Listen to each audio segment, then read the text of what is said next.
everyone, and welcome back to my YouTube channel. My name is Zuli. It's actually short for Zuleika. It's complicated, I know. A lot of people can't really say it, but it's okay. You can call me whatever you like. Like my good friend says, Zukulia or Zuliqua. Si me quieren llamar chuleta, you can also do that because my tío called me chuleta when I was a little kid. It's not even a big deal. On today's video, I'm actually gonna do something different. Just a disclaimer. This video is probably gonna be very weird and awkward for me because I'm not used to this at all. But why not? Sometimes we have to get ourselves out of that comfort zone that we're in, and today I'm going to be doing my story, and my story is pretty long. I'm going to try to make this video as short as possible, and if I have cut this video 50,000 times, it's because I was saying the word right after each clip. Anyways, I'm just gonna start off with the basics. I was born in September 18, 1995. For those who need all of the information. I was born in Puerto Rico. Mi papá, my dad, is Dominican, and my mom is Boricua from Puerto Rico. And basically, before I was born, my parents were from a very poor family. Mi papá, my dad, came from the Dominican Republic in a boat. A very cheap and dangerous boat. So the fact that he's my father is actually a miracle. Because of all the struggles, my dad ended up being addicted to drugs. As I was born, a lot of things were complicated for my health.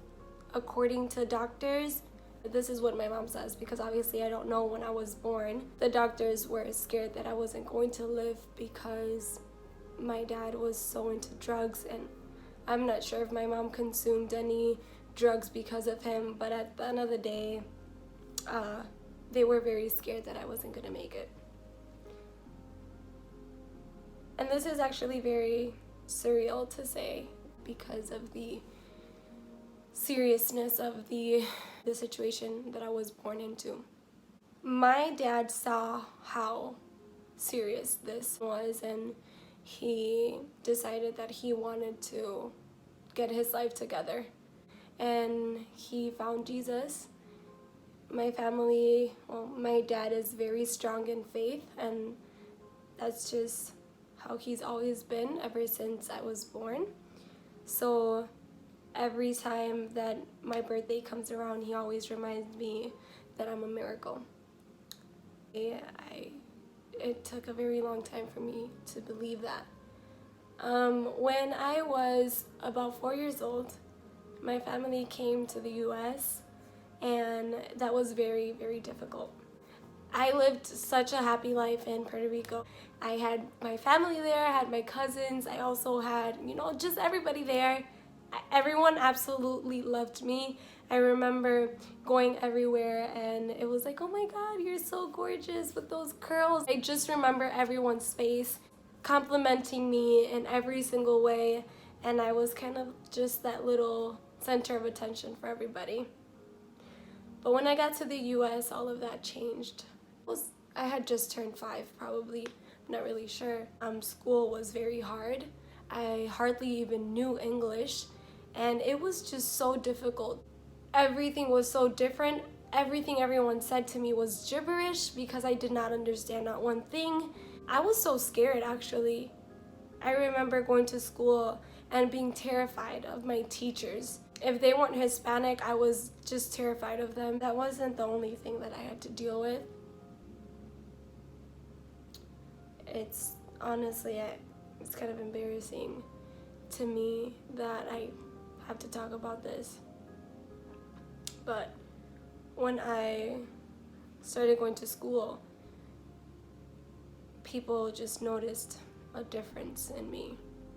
Obviously, I'm Puerto Rican, I'm Dominican, I have big lips, From my dad, I have big eyes, apparently, and I also have huge teeth.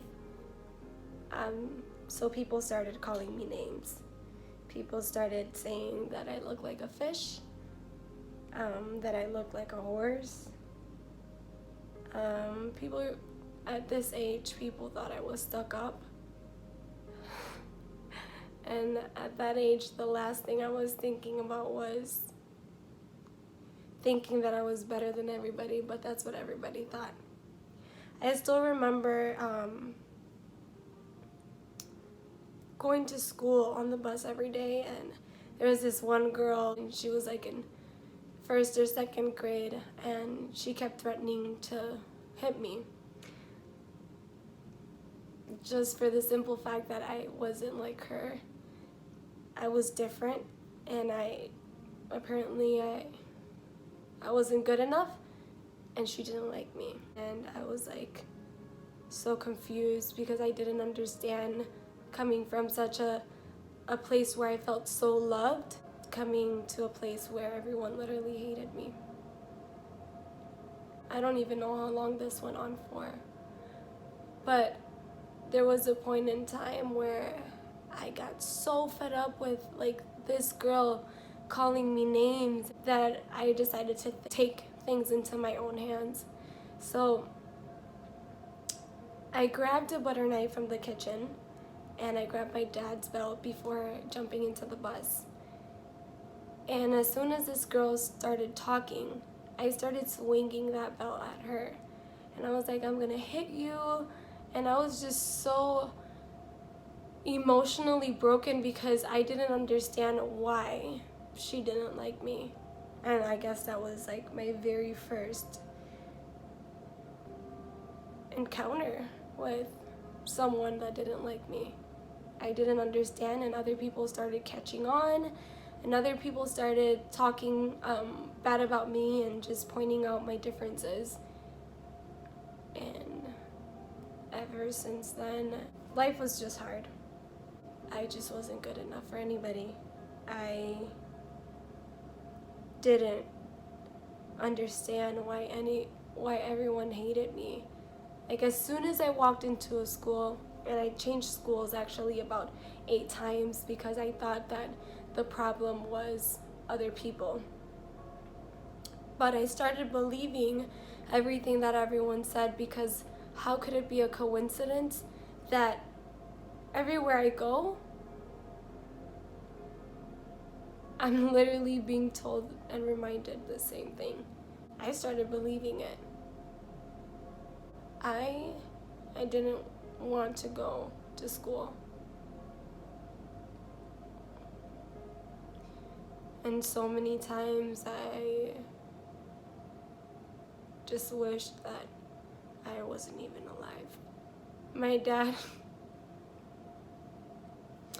My dad always said, you're a miracle from God that you're here. And I couldn't believe it, because how is it that I'm a miracle, but I'm being reminded every single day that I'm ugly, that I'm not worth it, that I'm stuck up. And I just started being in defense mode. I wanted to fight all the time, even though I didn't really get into that many fights. But I wanted to fight everybody, because as soon as somebody said something to me, I just wanted them to know that I didn't want them to mess with me. I didn't want them to be a part of my hurt. Like, I was just so tired of it. And how does some little girl at such an early age have to deal with this? How does a little girl want to end her life because somebody else thinks something particular about her? I honestly, I didn't understand. I put my walls up at a very young age. My parents never knew about my bullying or me being bullied.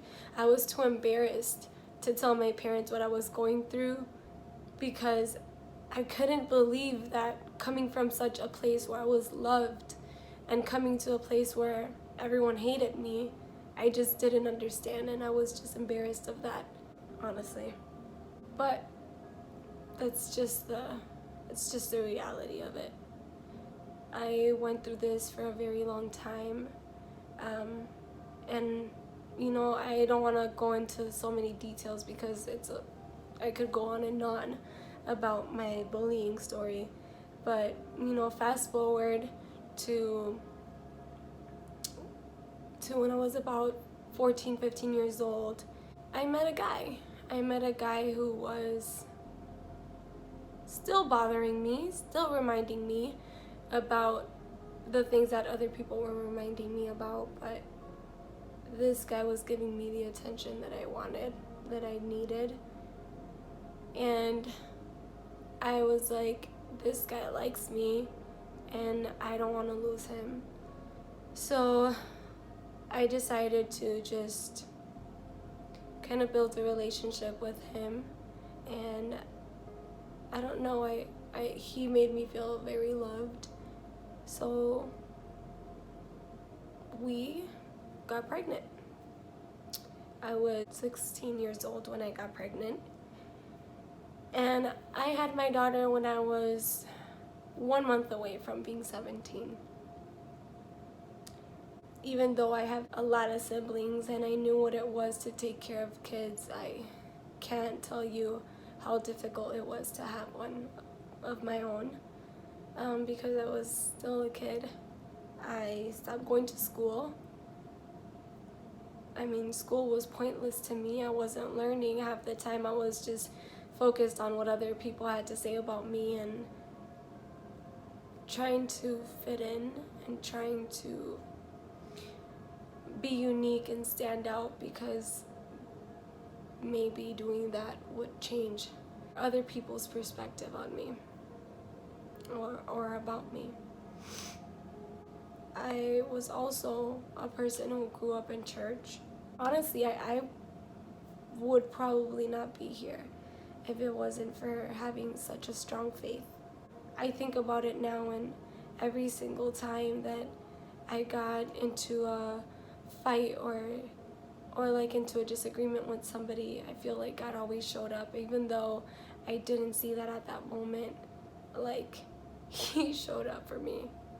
Because of that, because of all of my hurt, and because of all of that, I put my walls up. Like, they skyrocketed. I didn't want anybody to be a part of my life. Till this day, my parents still don't really know what I went through as a kid in school. And there are a few people who are a part of my life now, but being a kid and always having to put my family first was also very hard, because I was completely forgetting about myself, and I wasn't taking care about my feelings. I was just taking care of everybody else. I was just very unstable in life. I had a job, but I didn't have a car or good transportation. I feel like in every situation, God was there, and not having a high school diploma and having the jobs that I applied for, always, like, whenever I got an interview, I feel like I always got the job. And it was crazy because never was I asked if I had a high school diploma, because I don't know. It wasn't luck though. It was just, I feel like, just the grace of God in my life. My needs were always met by him.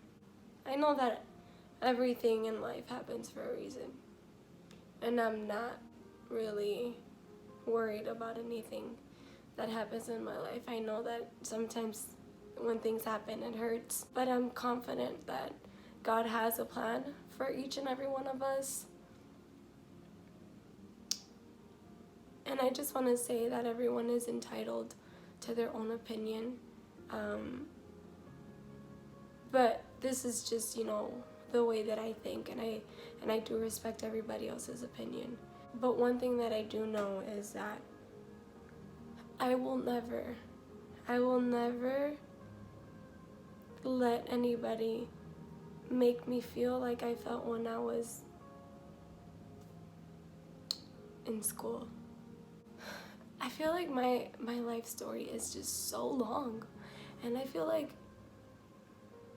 I'm missing so many details, and I don't even know how to break it down because I'll probably be here for hours talking about it, but this is just a summary of a couple things that I've gone through. About 2 years ago, I had a miscarriage, which completely changed my life. I actually don't even talk about it because I know that at the end of the day, like I said, everything happens for a reason. Just one day, you're hearing your kid's heartbeat, and the next day, it's not there. And you guys are probably thinking and looking at me like I'm crazy because of the way that I am saying it and I guess my reaction to that, but a lot of that has to do with just like everything I went through. Like, my emotions have always gone to the very deep end of all of my other stacked emotions, and I'm not a very emotional person. I'm a very strong person. I don't want you guys to think that I am making any of this up because I feel like I'm incapable of showing any type of emotion.